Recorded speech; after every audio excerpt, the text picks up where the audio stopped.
Eh ben parfait, ça enregistre. Nickel.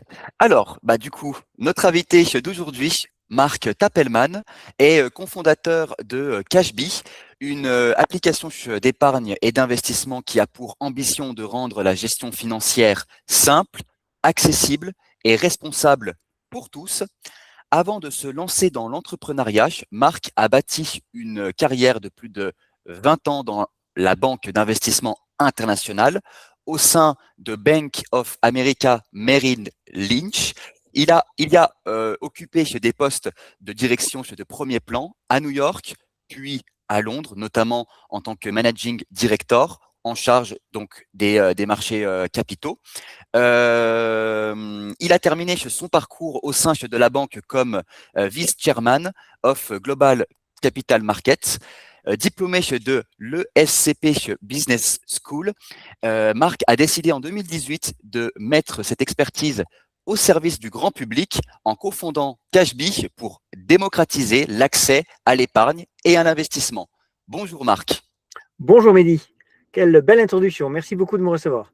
C'est parfait, merci. On va pouvoir rentrer tout de suite dans le vif du sujet, Marc, avec une première question. Vous avez passé plus de 20 ans chez Bank of America Merrill Lynch, co-dirigeant notamment de l'activité des marchés des capitaux obligataires, et puis vous avez tout quitté pour créer Cashbee en 2018, avec pour mission de rendre l'épargne telle qu'elle devrait l'être, pardon. Qu'est-ce que vous avez vu depuis l'intérieur de la banque d'investissement qui vous a convaincu qu'il y avait une urgence à agir pour les épargnants français ordinaires? Alors, question vaste, mais je vais essayer d'être concret et efficace. Euh, donc, d'abord, oui, j'ai été responsable en Europe, le Moyen-Orient et l'Afrique sur les marchés de capitaux, mais avant cela, pendant une quinzaine d'années, je me suis spécialisé sur la clientèle des institutions financières, et donc notamment des banques. Donc, mes clients étaient des institutions comme BNP, AXA, ABN, Royal Bank of Scotland, et j'en passe. Et j'ai donc pu voir sur un plan stratégique que ces grandes institutions financières, et notamment ces grandes banques européennes, avaient du mal à digitaliser l'accès à leurs services pour leur clientèle B2C, pour leur clientèle personnes individuelles, épargnants individuels. Et je me suis dit que le besoin, pourtant, il était grandissant. Et donc, j'ai pu observer par ailleurs l'émergence d'acteurs qui étaient très digitaux et digitaux dans leur âme, dans leur culture. Mhm. On peut penser à Revolut, on peut penser à N26. Et je me suis dit qu'il y avait une carte à jouer dans la digitalisation des services ayant attrait notamment à l'épargne et à l'investissement. Donc, ça, c'est une Mhm. première observation. Le deuxième, c'est que, ayant beaucoup vécu à l'étranger, notamment à Londres et à New York, et mon associé par ailleurs a monté une activité au Moyen-Orient, on a tous deux pu observer que les épargnants individuels anglo-saxons ou du Moyen-Orient étaient très à l'aise, beaucoup plus à l'aise culturellement, avec les investissements de type action, de type obligation, de type fonds, de type ETF, que les épargnants français. Mhm. Or, les Français sont parmi les meilleurs épargnants du monde. Le taux d'épargne en France dépasse les 18% et les Français sont donc les champions de l'épargne. Donc, ils sont très bons pour mettre de côté, mais quand on les compare à leurs concurrents ou à leurs pairs étrangers, les Français sont plutôt mal lotis dans le domaine de l'investissement. Et donc, on s'est dit que c'était cette carte-là qu'il fallait jouer, surtout qu'il s'agit pour nous d'un sujet qui est non seulement utile pour l'épargnant, l'aider à devenir un meilleur investisseur, mais aussi utile pour la société. On pense qu'une partie de ce qui explique les écarts entre les ultra-riches en France et le reste de la population réside non seulement dans le fait que les ultra-riches gagnent beaucoup d'argent, ça c'est une certitude, mais surtout, ils arrivent à la déployer et à l'investir beaucoup mieux et de façon beaucoup plus rentable sur des longues durées Mhm. que le commun des mortels. Et que cela explique en grande partie aussi l'écart, le gouffre entre le 1% ou même le demi-pourcent de la population française qui s'en sort très très bien et je dirais le reste de la population. Donc, sujet sociétal important, sujet mal attaqué ou difficile à attaquer par les acteurs traditionnels et un sujet dont manquent cruellement, culturellement, les épargnants français. Voilà les trois raisons qui nous ont conduits à lancer Cashbee en 2018. Alors, Marc, sur votre blog The Interest, vous écrivez régulièrement sur le comportement des épargnants français, leur tendance à laisser dormir leur argent sur des livrets peu rémunérés ou sur des fonds en euros. Euh, où en est-on en 2025? Est-ce que vous observez une vraie bascule comportementale depuis votre lancement en 2018 où l'inertie culturelle face à l'investissement reste-t-elle le principal adversaire de Cashbee? Alors, l'inertie culturelle reste notre adversaire principal. On croit fondamentalement qu'on manque encore en France aujourd'hui d'éducation financière. Que ce soit à l'école, que ce soit au lycée, que ce soit pendant les études, on a encore beaucoup trop souvent en face de nous des avocats, des médecins, des entrepreneurs qui ont une phobie de la finance, entre autres parce qu'on ne leur a jamais appris les bases, les principes fondamentaux de ce qu'est une bonne gestion, une saine gestion des finances personnelles. Le deuxième phénomène que je soulignerai qui en partie explique cette culture financière pauvre est le fait qu'en France, il existe encore des choses qui sont ultra franco-françaises comme le livret A.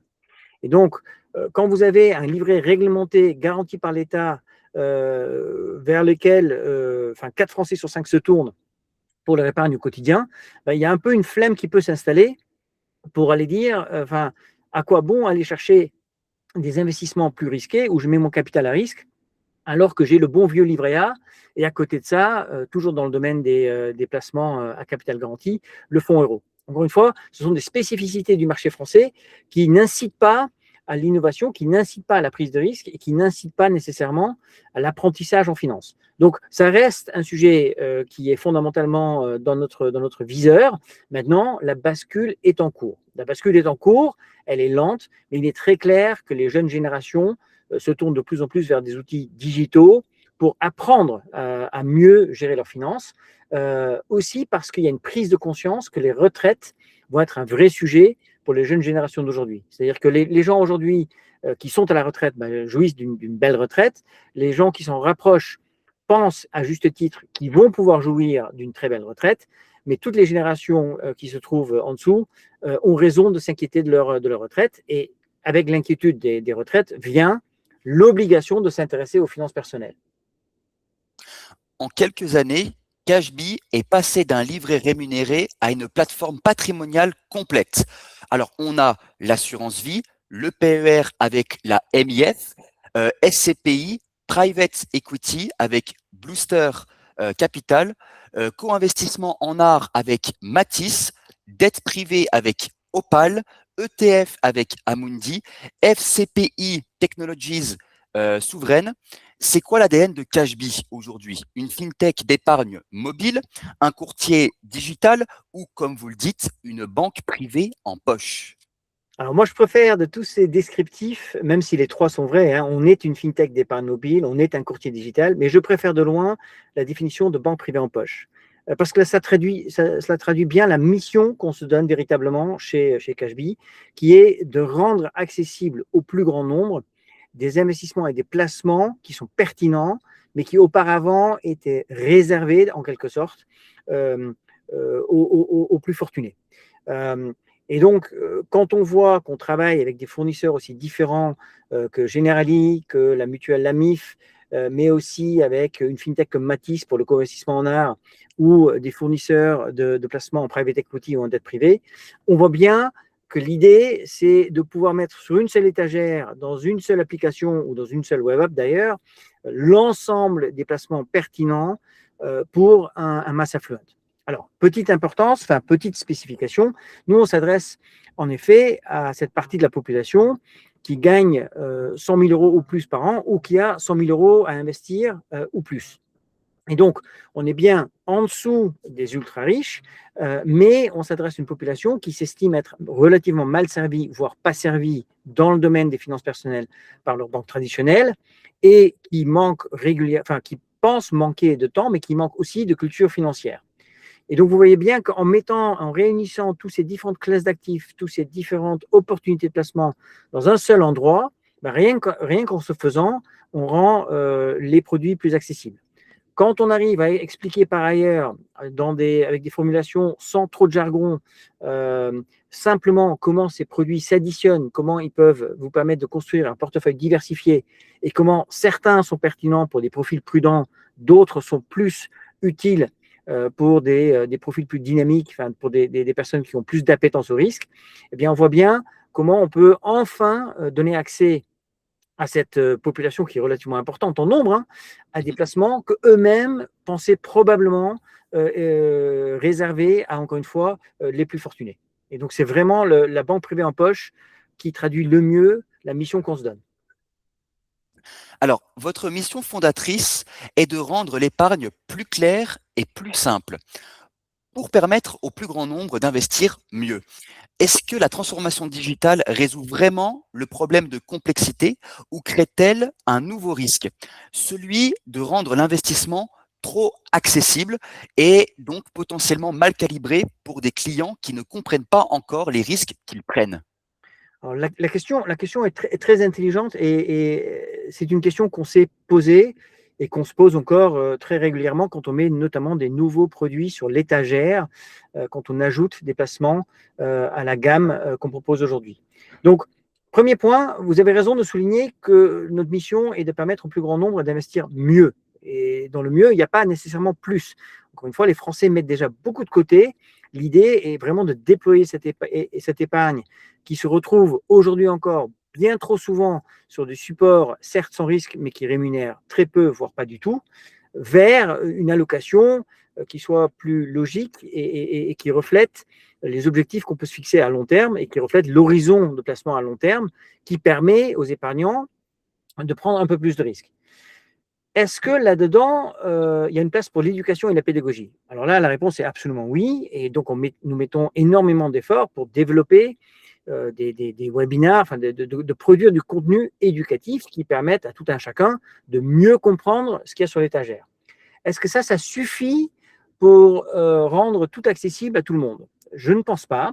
Et c'est aussi pour ça que pour les placements les plus complexes et souvent les plus risqués, je prends un exemple, on peut parler de private equity, Mhm. investir dans des sociétés non cotées est une activité très risquée, est un placement certes qui vise un rendement très élevé, qui se compte en dizaines de pourcents annualisés par an, mais où il faut bien comprendre que, l'argent est bloqué pendant au moins 8 ans par l'investisseur. Deux, que cet argent va être déployé pour investir dans des boîtes non cotées et donc ça se traduit une certaine illiquidité et surtout une certaine prise de risque. Et que trois, parmi les placements qui seront faits par les gestionnaires des fonds de private equity, il risque d'y avoir des entreprises qui malheureusement vont au tapis. Et donc il y a un vrai risque de perte en capital. Pour ces placements-là, nous avons fait le choix, même si la technologie nous permettrait de réduire le ticket d'entrée, de maintenir des niveaux élevés en termes de montant minimum, euh, pour bien faire comprendre que ces produits-là, franchement, devraient être et sont, selon Cashbee, à la disposition des clients mass affluent, mais ceux qui peuvent se permettre de mettre, par exemple, 100 000 euros sur la totalité de leur épargne, 100 000 euros dans le private equity. Je vais un peu plus loin. Pour ce qui est de l'accessibilité et le risque de donner accès trop facilement pour des montants trop faibles à des classes d'actifs compliquées, n'oubliez pas aussi que Cashbee est régulé. Nous sommes agréés. Et donc, par exemple, le fait que nous portons un agrément CIF, celui de conseiller d'investissement financier, nous oblige évidemment d'opérer au sein de la loi. Et la loi qui encadre ce type de placement est très claire sur le sujet.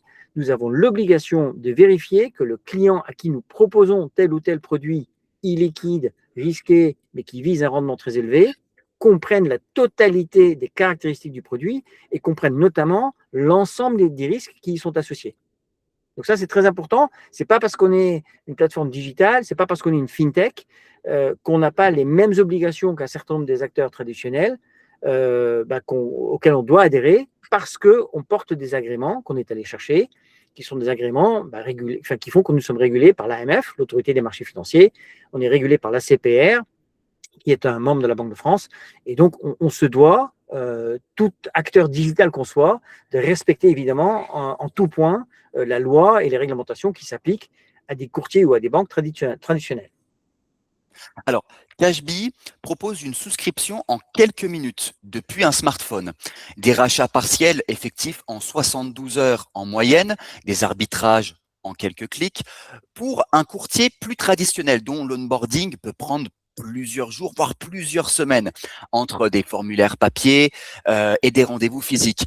Comment lui expliquez-vous cette immédiateté, pardon, n'est pas juste un confort supplémentaire, mais une nouvelle norme client qu'il ne peut plus ignorer sous peine de perdre ses clients les plus jeunes, notamment. Alors, je pense ne pas avoir besoin d'expliquer ça aux courtiers traditionnels. Je pense qu'ils le ressentent Mhm. et je pense par ailleurs que ce n'est pas uniquement parce que leurs clients les plus jeunes leur expliquent qu'ils s'attendent en tout à des services digitaux. Enfin, pour eux, la consommation de services, quels qu'ils soient, y compris des services financiers, doivent se faire via des plateformes, ou doivent pouvoir se faire, pardon, via des plateformes digitales, via des outils digitaux. Je pense que c'est quelque chose qui s'applique aussi aux quarantenaires et aux quinquas et pourquoi pas aux soixantenaires. Donc, il faut bien que vous compreniez que la plateforme Cashbee, enfin la plateforme d'investissement que je représente et que j'ai fondée, notre client moyen, il a plus de 45 ans. Et ces gens-là sont entre autres venus chez nous parce que justement, cette expérience client 100% digitale pour ceux qui le souhaitent est accessible. Donc, je pense que les groupements de courtiers, les grands courtiers de la place sont bien conscients de ce risque, sont bien conscients de ce besoin qu'expriment leurs clients et d'ailleurs déploient beaucoup de capitaux et d'efforts pour se mettre, entre guillemets, au niveau. Euh, Attention, cela étant dit, j'insiste aussi sur l'inverse, qui est également très vrai. C'est-à-dire que les plateformes digitales comme Cashbee qui auraient la naïveté de penser que parce qu'ils proposent des services 100% digitaux, ils vont pouvoir tout faire par leurs clients de façon 100% digitale, ça aussi, c'est très faux. Nous, on s'est bien rendu compte, parce que ça fait maintenant 5-6 ans qu'on existe, que les clients apprécient de pouvoir tout faire de façon digitale, mais apprécient encore plus de pouvoir aussi parler à des vrais humains en cas de besoin. Donc, le bon modèle est clairement un modèle que j'appellerai Figital et je sais qu'on en parlera dans la suite de cet échange. Alors, sur votre page d'accueil, Cashbee affirme 3 promesses: performantes, accessibles, simples. Et vous proposez des conseillers en patrimoine accessibles gratuitement sur rendez-vous. Alors, comment définissez-vous l'expérience client Cashbee? Et qu'est-ce qui fait qu'un utilisateur passe de j'ai téléchargé l'application à j'ai confiance pour y loger mon épargne long terme sur un sujet aussi émotionnel que l'assurance vie ou la retraite? Là aussi, la question est très pertinente parce que l'expérience client que propose Cashbee, quand on dit performante, accessible et simple, traduit bien les besoins les plus importants de tout investisseur individuel. Un investisseur individuel, il va aller chercher la performance et il va surtout aller chercher la performance nette de ses placements. Et donc, une personne avisée aura toujours un œil sur les frais. Et donc, il est vrai, factuellement, il est vrai que les acteurs digitaux, dont Cashbee fait partie, mais on n'est pas les seuls, proposent des frais radicalement en dessous de ce que proposent en moyenne les acteurs digitaux, donc les acteurs pardon, traditionnels. Donc, dans les faits, les acteurs digitaux dont Cashbee fait partie ne facturent pas de frais d'entrée, ne facturent pas de frais de sortie, ne facturent pas de frais d'arbitrage et ont plutôt une gamme de produits qui est tout à fait comparable en termes de performance que celle que peuvent proposer les acteurs traditionnels. Donc, la performance, on y est. L'accessibilité, on vient d'en parler, notre user experience est meilleure parce que accessible 24 heures sur 24, parce que accessible depuis son smartphone, etc., etc. Et comme nous avons pu créer notre expérience client dans les dernières années, on a également veillé évidemment à rendre toutes les choses les plus simples possibles, que ce soit les procédures, que ce soit la documentation, que ce soit la signature électronique, mais aussi que ce soit les explications. Donc on essaye d'utiliser, autant que faire se peut, un langage et un français que tout un chacun peut comprendre, afin d'éviter justement le jargon qui pullule encore chez bon nombre d'acteurs traditionnels. Pour autant, tout en étant performant, simple, accessible et relativement peu cher, nous n'avons pas les millions de clients que la logique voudrait qu'on ait. Et ça montre que les acteurs traditionnels, ils ont un pouvoir de rétention et que c'est compliqué pour des acteurs digitaux, dont Cashbee fait partie, de se faire connaître. Donc, ce genre d'échange, évidemment, fait partie de nos efforts de notoriété. Mais deux, et la marche est beaucoup plus haute, de gagner la confiance de nos prospects. Et cette confiance, en fait, on la gagne avec le temps. C'est-à-dire que la façon dont on acquiert le plus de clients, c'est le bouche à oreille. Donc, vous voyez bien que mathématiquement, il faut qu'on ait un nombre croissant de clients qui soient contents, heureux et fiers d'être clients et utilisateurs de Cashbee pour que ces gens-là en parlent à leur entourage et ainsi faire effet boule de neige. Parce que vous avez parfaitement raison, ce n'est pas parce qu'on offre les expériences clients les plus fluides, les plus faciles, le tout 24 heures sur 24, par billet digital, etc., qu'automatiquement les clients viendront. Il leur faut du temps pour gagner la confiance. Ils vont faire leurs recherches pour s'assurer que Cashbee, ce n'est pas une arnaque, pour s'assurer que Cashbee est bien régulé par différentes institutions françaises et pour en parler autour d'eux, pour vérifier que les services qu'on propose sont bien des services réels, sécurisés, etc., etc. Donc, en fait, la question, elle n'a pas vraiment de réponse très courte. C'est une question de temps. Mais on va y arriver. Alors, on va poursuivre sur le sujet de l'expérience client. Décrivez-moi le parcours client Cashbee de bout en bout, du premier contact jusqu'à la gestion courante, versement programmé, arbitrage, suivi de performance, rachat. Quels sont les moments où le digital seul ne suffit pas, où vous étiez poussé à introduire, voire réintroduire du conseil humain? Et dans ce cas, qu'est-ce qui vous a poussé à prendre cette décision? Aujourd'hui, c'est quoi votre modèle de relation client? Sommes-nous sur une relation omnicanale, digitale ou quelque chose de différent? Là aussi, question pertinente et avec de multiples points de réponse. Je vais essayer d'être clair et construit. Donc, premièrement, le parcours client, euh, pour nous, ce qui a dominé dans la conception de nos parcours clients, c'est que le client doit pouvoir, s'il le souhaite, faire tout de bout en bout de façon 100% digitale. Ça veut dire quoi? Ça veut dire que lorsqu'un client télécharge l'appli ou se rend sur le web pour ouvrir ou souscrire à un livret bancaire, par exemple, ou à un contrat assurance vie, par exemple, il doit pouvoir tout faire de bout en bout, sans couture, sans rupture. Donc, à aucun moment, il est renvoyé vers d'autres sites. Tout se passe dans l'écosystème Cashbee. Et évidemment, s'il commence son onboarding sur l'appli et qu'il souhaite la finir sur la web app, tout suit. Deuxième élément, lorsque le client ouvre, par exemple, un livret bancaire chez nous et que dans ce cadre, comme pour tout livret bancaire, il nous fournit un certain nombre de renseignements personnels, si 2-3 jours, 3 mois, 1 an plus tard, il souhaite également ouvrir un contrat assurance vie, évidemment qu'on va se servir de ces données personnelles qui sont stockées de façon ultra sécurisée pour les réinjecter dans le processus et pour donc raccourcir les processus de souscription successives. Les informations sont déployées et on essaye de faciliter au maximum la vie du client.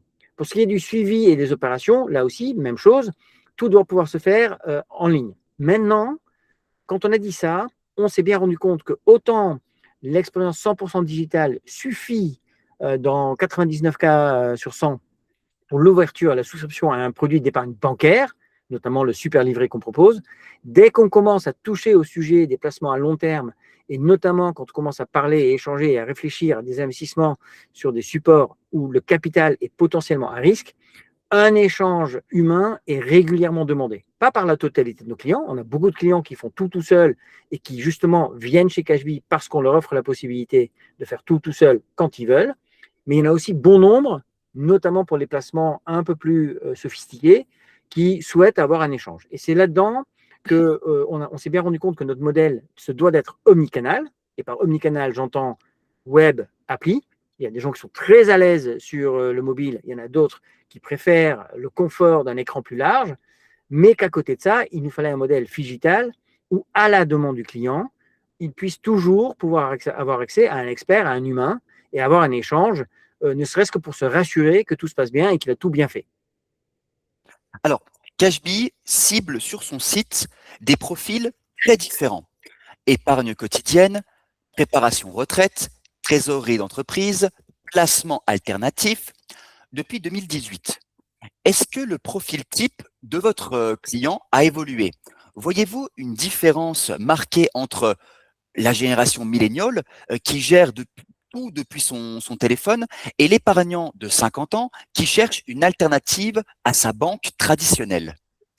Alors, je vous remercie de mettre l'accent sur la diversité des produits que nous proposons.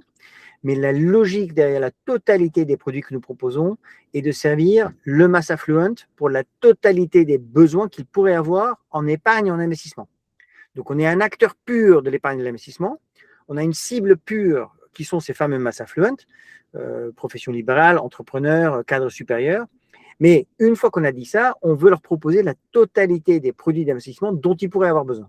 Et ça commence très souvent par la solution la plus simple qui est un livret bancaire d'épargne, mais qui soit juste plus performant que la plupart des livrets qui sont proposés par les banques traditionnelles, pour aller jusqu'aux choses les plus complexes et peut-être les plus ludiques, de type co-investissement en art, private equity, produits structurés, et j'en passe.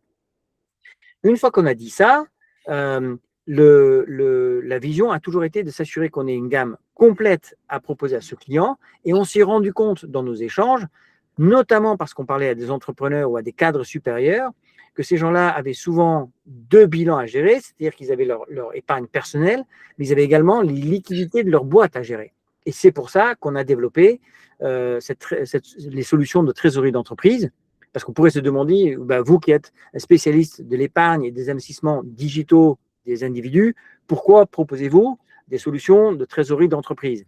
Et la réponse est à la demande de nos clients, dont bon nombre gèrent aussi des entreprises, gèrent aussi des liquidités appartenant à des personnes morales. Et encore une fois, la mission qu'on se donne, c'est de les servir en totalité sur l'ensemble des besoins qu'ils peuvent avoir dans le domaine pur de l'épargne et de l'investissement. Alors, sur The Interest, je vais y revenir. Vous publiez sur des articles sur les arbitrages d'allocation, le krach boursier, les obligations contre les actions. Votre blog forme vos clients à être plus autonomes dans leurs décisions. Est-ce que cette montée en compétence de l'épargnant est une bonne nouvelle pour Cashbee, ou crée-t-elle un client plus exigeant, plus difficile à fidéliser, qui ira chercher le meilleur taux ailleurs dès que vous ne serez plus compétitif? Alors, bonne question, mais les clients, ils sont exigeants d'eux-mêmes, ils n'ont pas attendu la naissance de The Interest, notre blog, pour devenir très exigeants. En revanche, on pense que le blog traduit bien et fait partie intégrante de notre proposition de valeur, dans la mesure où nous sommes là pour aider les Français, notamment les mass affluents, à faire mieux avec leur épargne. Et le mieux passe par une meilleure compréhension de ce qu'est la finance, des avantages que peuvent proposer telle ou telle solution d'investissement, mais aussi des risques qui y sont associés. Donc, pour nous, la production de contenu riche, accessible, mais déjargonné, est plutôt une arme commerciale qui nous permet de fidéliser nos lecteurs, dont bon nombre se transforment en prospects qui deviennent des clients. Ça contribue aussi à la confiance que peuvent nous faire nos clients.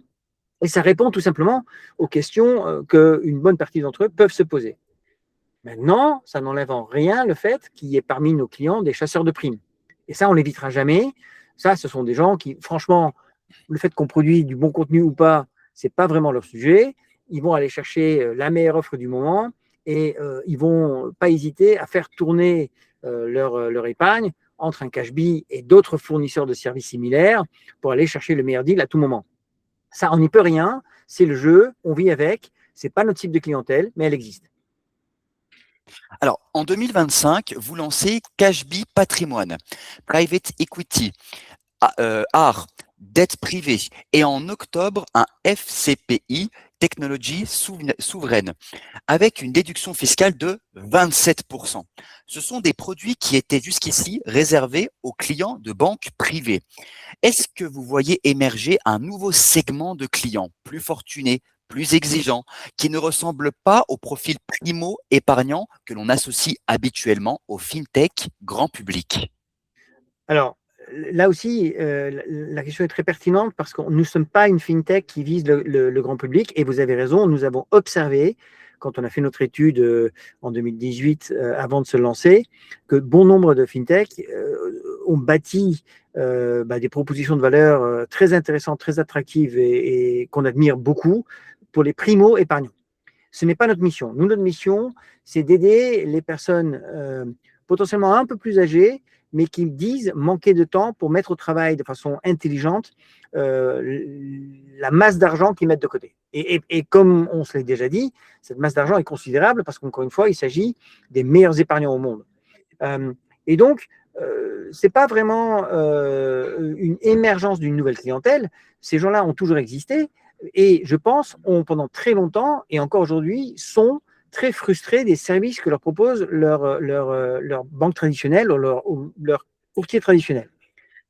Ils sont frustrés, mais ils sont relativement inertes et pas nécessairement toujours au fait de ce qui se fait de mieux ou de ce qui se fait de neuf sur ce marché. Et donc, nous sommes effectivement à la recherche de conquérir ces clients-là, pas nécessairement de leur faire fermer la totalité des comptes qu'ils peuvent avoir par ailleurs, mais de nous confier, et typiquement confier initialement une petite partie de leur épargne, et puis progressivement, et ça on le traque dans le temps, de plus en plus de leur épargne, tout simplement parce qu'ils se rendent compte de la qualité des services qu'on propose à des tarifs plutôt très compétitifs. Alors, sur votre blog, Marc, vous avez publié début 2026 un article sur la manière dont l'IA, l'intelligence artificielle, distingue désormais les gagnants des perdants en bourse. Concrètement, dans les coulisses de Cashbee, comment l'intelligence artificielle intervient-elle dans votre plateforme aujourd'hui? Est-ce uniquement de l'optimisation back-office ou est-ce que l'intelligence artificielle touche déjà la relation et les recommandations aux clients? Alors, chez Cashbee, on déploie l'IA un peu là où on peut et on encourage toutes les équipes, que ce soit les équipes tech, les équipes produits, les équipes design, les équipes service client et les services marketing, de trouver les meilleurs outils IA qui les aident au quotidien pour améliorer la productivité de la société de façon plus globale. Alors évidemment, on peut leur donner cette liberté dans la mesure où on est une petite équipe, on est une entreprise plutôt jeune et qu'on a l'agilité dans le sang. Maintenant, on commence peu à peu à structurer les outils d'IA qu'on utilise le plus et il s'avère que les gains de productivité les plus conséquents sont effectivement réalisés plutôt dans le back-office et dans nos technologies. Je vais vous donner quelques exemples. Les tests de qualité qu'on se doit de faire sur l'ensemble des nouveautés et des features qu'on va proposer à nos clients et les améliorations incessantes qu'on applique dans l'application, avant, étaient testés par des humains qui allaient tester le code de celui qui avait codé la feature. Ces tests, on peut très facilement, on les a maintenant automatisés, notamment grâce à l'IA. La même chose en termes d'évaluation et l'analyse de documents et la transmission de données en interne entre nous, les équipes, mais aussi la transmission de données avec nos partenaires. Là où on est hésitant et là où l'IA intervient aujourd'hui relativement peu, c'est dans la relation et les recommandations aux clients. Non pas parce qu'on n'y croit pas, mais parce qu'on a remarqué qu'il y avait encore pas mal d'hallucinations dans le domaine et qu'on pense que l'IA, ce qu'on peut lui reprocher, c'est un manque de réflexion critique et un manque de jugement. Et tant que ces éléments ne sont pas résolus, et je ne dis pas qu'ils ne seront jamais, mais on pense que tant que ça, ce n'est pas résolu et qu'un client nous sollicite pour avoir notre opinion, c'est-à-dire une réflexion critique sur une décision qu'il souhaite prendre concernant son épargne, le sujet est trop important pour le lâcher dans la nature, dans les mains d'une machine. Voilà où on en est. On ne dit pas que ça n'arrivera jamais, mais l'IA chez nous est très appliquée, mais notamment dans le back-office.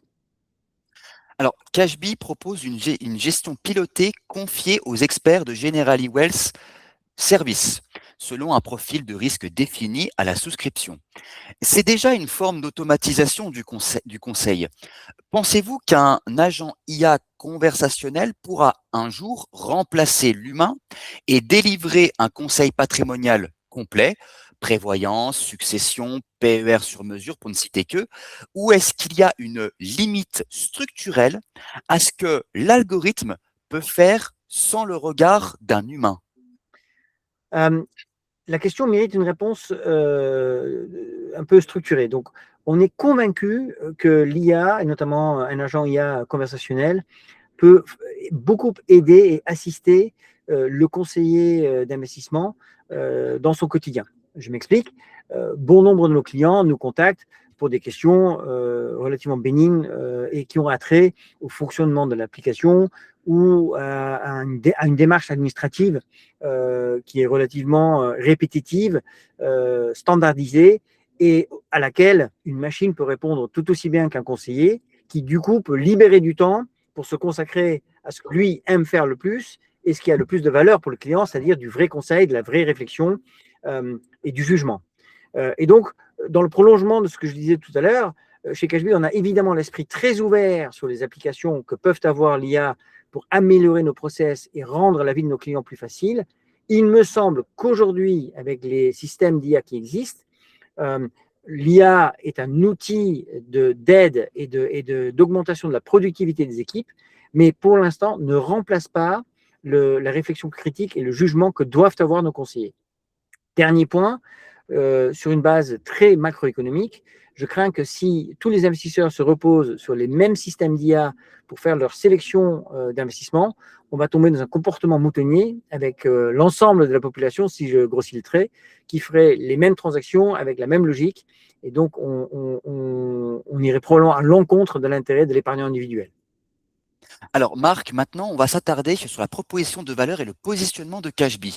Puisqu'en effet, Cashbee Plus a décroché le prix du meilleur contrat d'assurance vie Internet en 2025 selon Gestion de Fortune. En une phrase, qu'est-ce qui distingue Cashbee de ses concurrents comme Nalo, Yomoni, Ramify et Linksea?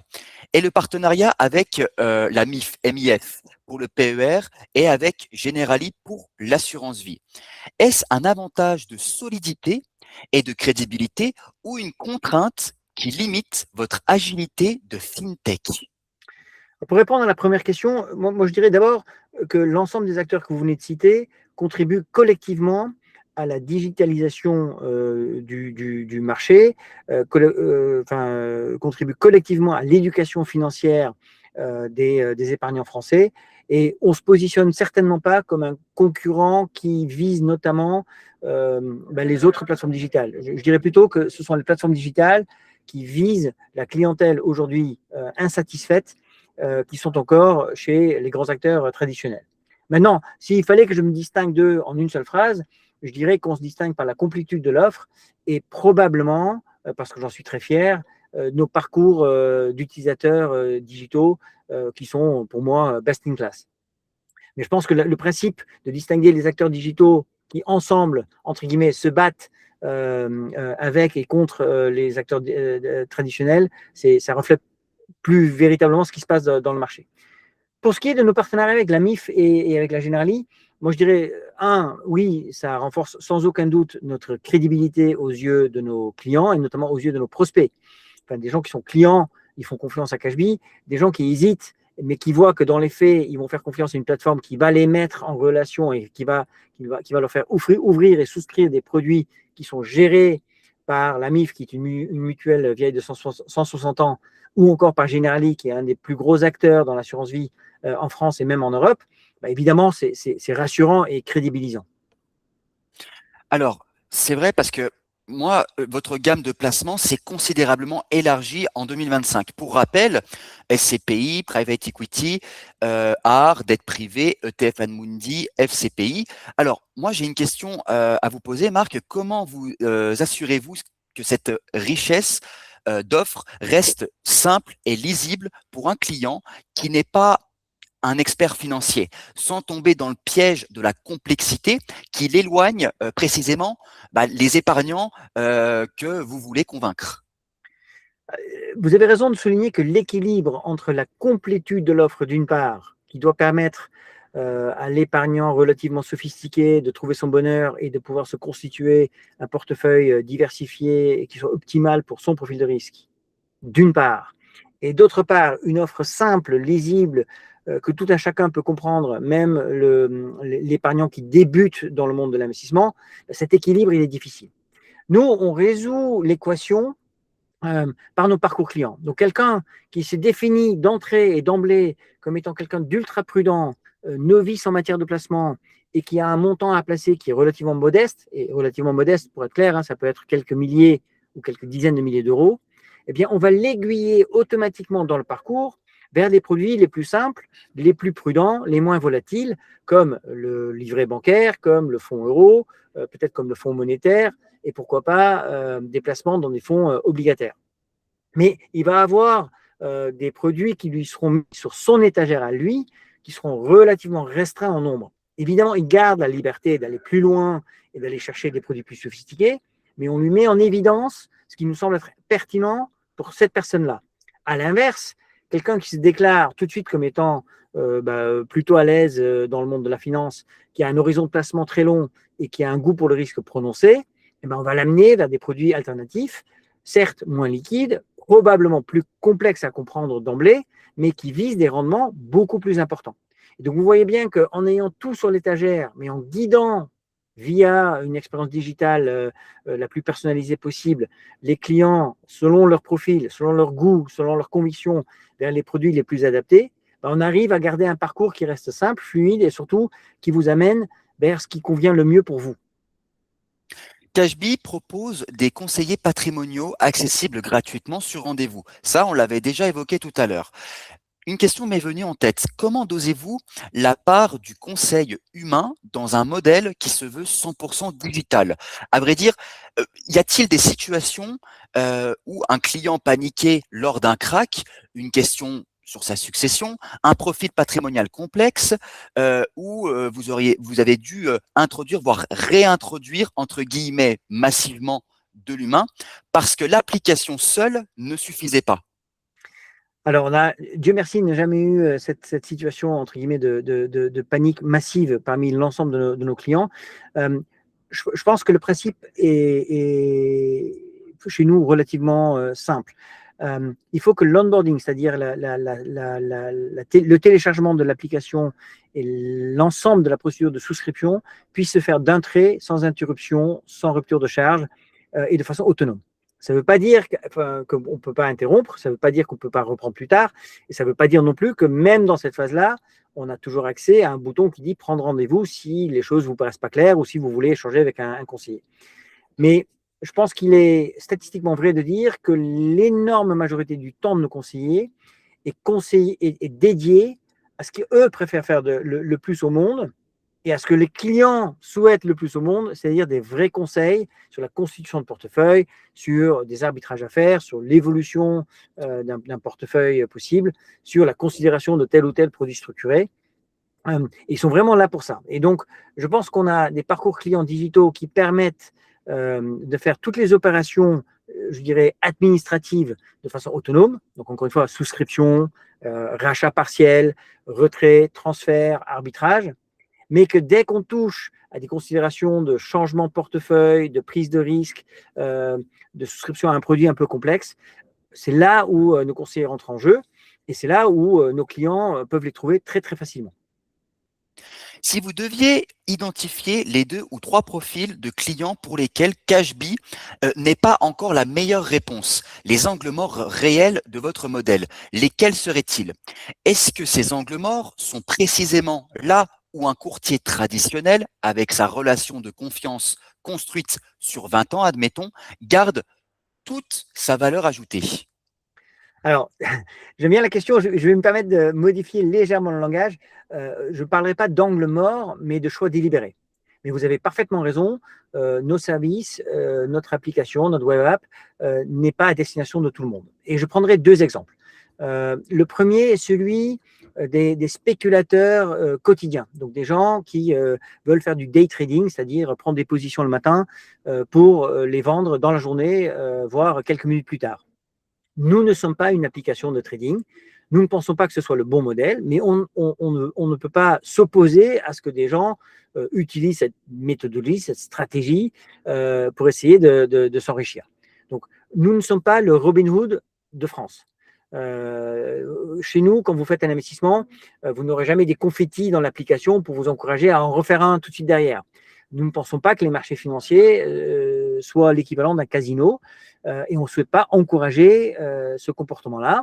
Donc, si votre objectif, c'est d'acheter et de revendre très, très rapidement des actions LVMH, des actions Total ou des actions de L'Oréal, nous ne sommes pas la bonne solution pour vous. De la même façon, si vous êtes très, très fortuné et que votre sujet, c'est la transmission, c'est le traitement fiscal, c'est que vous faites partie de cette petite partie de la société ultra riche, et je parle de dizaines de millions d'euros de capital à placer. Pareil, je ne pense pas qu'on soit le bon acteur et la bonne solution pour vous.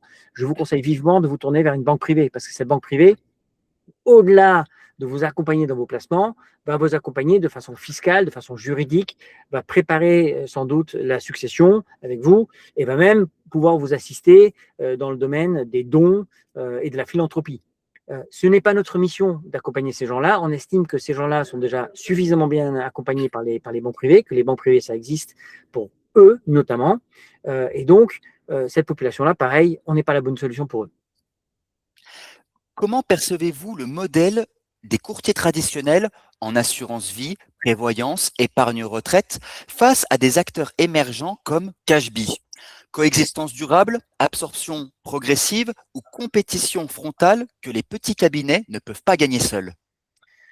Alors, je pense qu'on peut observer la consolidation dans le secteur des courtiers traditionnels, qui est en cours depuis quelques années maintenant et qui est sans doute stimulé par l'émergence, entre autres, d'un certain nombre d'acteurs digitaux comme nous, où les petits acteurs se disent mon modèle, il va être difficile à tenir. Parce que je pense que la nécessité de pouvoir déployer des solutions digitales à la clientèle qui le demande, et cette clientèle, vous l'avez déjà dit, se rajeunit et devient donc dans le domaine de plus en plus exigeante, eh bien, ça met en péril le modèle du petit courtier familial. Ça ne met pas en péril pour autant les gros courtiers, et il y en a de plus en plus parce qu'encore une fois, les petits courtiers sont en train de se regrouper, pour qui il devient intelligent, pertinent et utile de développer soi-même ces outils digitaux, si ce n'est d'acquérir un acteur digital, une fintech compétente en la matière, pour justement faire ce pas évolutif et pouvoir le déployer auprès d'une clientèle qui est relativement vaste. Donc, il y a une dynamique de marché qui est en cours, qui s'explique. La consolidation des acteurs traditionnels est en cours. Et face à ça, les acteurs digitaux grignotent des parts de marché, mais doivent faire attention parce que les gros courtiers sont redoutables et ont bien compris que l'enjeu des 5-10 prochaines années était aussi dans le marketing et la mise à disposition de services digitaux. Alors, j'ai une question spécifique pour vous, Marc. Vous avez quitté Merrill Lynch pour que les Français épargnent mieux. Si vous deviez donner un seul conseil à un cabinet de courtage traditionnel, spécialisé en assurance vie notamment, qui veut rester pertinent face à Cashbee dans les 10 prochaines années, non pas pour devenir une fintech, mais pour garder ses clients et continuer à en acquérir de nouveaux, quel serait-il? Mon seul conseil, c'est de temps en temps de se poser la question que nous sommes posés avec Cyril Garbois, mon associé, c'est qu'est-ce que veut un client mass affluent aujourd'hui dans le domaine de l'épargne et de la finance? Est-ce que c'est qu'est-ce qui valorise le plus? Est-ce que c'est cette relation humaine qui va perdurer pendant une dizaine d'années, voire une vingtaine d'années, et où le courtier va l'inviter de temps à autre à tel ou tel spectacle ou à telle ou telle compétition sportive, Roland-Garros, PSG, et j'en passe? Ou est-ce que c'est des services efficaces, pas chers, disponibles 24 heures sur 24? Si la réponse est la seconde, et ça c'est clairement notre conviction, mais chacun est libre de penser ce qu'il veut, c'est faites attention et ne comptez pas trop sur l'inertie de votre base de clientèle, parce que des acteurs sont en train de les viser spécifiquement. Et je ne pense pas qu'à des petits, parce qu'on est encore relativement modeste en taille comme Cashbee, mais je pense aussi à des géants comme Revolut qui sont en train de débarquer en France en force. Alors Marc, on va terminer sur cette dernière question, une question assez ouverte et aussi assez d'actualité d'ailleurs. Euh, Comment imaginez-vous l'épargne en France pour ces 10 prochaines années? Moi, je pense que l'épargne en France sur les 10 prochaines années, voire au-delà, deviendra de plus en plus un sujet sociétal de la plus haute importance, au moins de deux façons. La première, c'est que l'épargne est une force considérable dans tous les grands enjeux qu'on a devant nous, que ce soit le financement du réarmement, que ce soit la souveraineté, que ce soit la transition vers des énergies plus propres et la protection de la planète. L'épargne des Français pèse énormément dans ces débats-là et il faut que tout un chacun en ait conscience. Le deuxième, c'est que l'épargne touche directement à la problématique numéro un des Français, qui est, enfin, les deux premières problématiques des Français, qui sont le pouvoir d'achat et les retraites. Euh, Quelqu'un qui épargne de façon pertinente, qui sait distinguer l'épargne de précaution de l'épargne à long terme, qui prend un peu de risque considéré et en ligne avec son profil de risque pour aller chercher des rendements de plus en plus élevés, eh bien, c'est quelqu'un qui sera plus à l'aise au moment du départ à la retraite et qui bénéficiera d'un pouvoir d'achat bien supérieur à celui qui compte sur un système qui est aujourd'hui en péril pour ses vieux jours. C'est absolument vrai. Et ce sera là-dessus qu'on va se quitter. Marc Tappelman, cofondateur de Cashbee, ça a été un plaisir de vous avoir accueilli pour cette vidéo. Qu'avez-vous pensé? Moi, j'ai bien aimé l'échange, très riche. J'espère que nos auditeurs le trouveront tout aussi intéressant. J'espère ne pas avoir été trop technique. J'espère ne pas avoir été trop long. Mais comme vous vous en doutez, c'est un sujet qui me passionne, qui me travaille, qui me réveille la nuit. Et donc, j'adore partager ce qu'on essaye de construire chez Cashbee. Donc, merci beaucoup pour cette invitation. À bientôt. J'ai appris énormément de choses. Merci beaucoup, Marc, et à la prochaine. À la prochaine. Au revoir. Au revoir.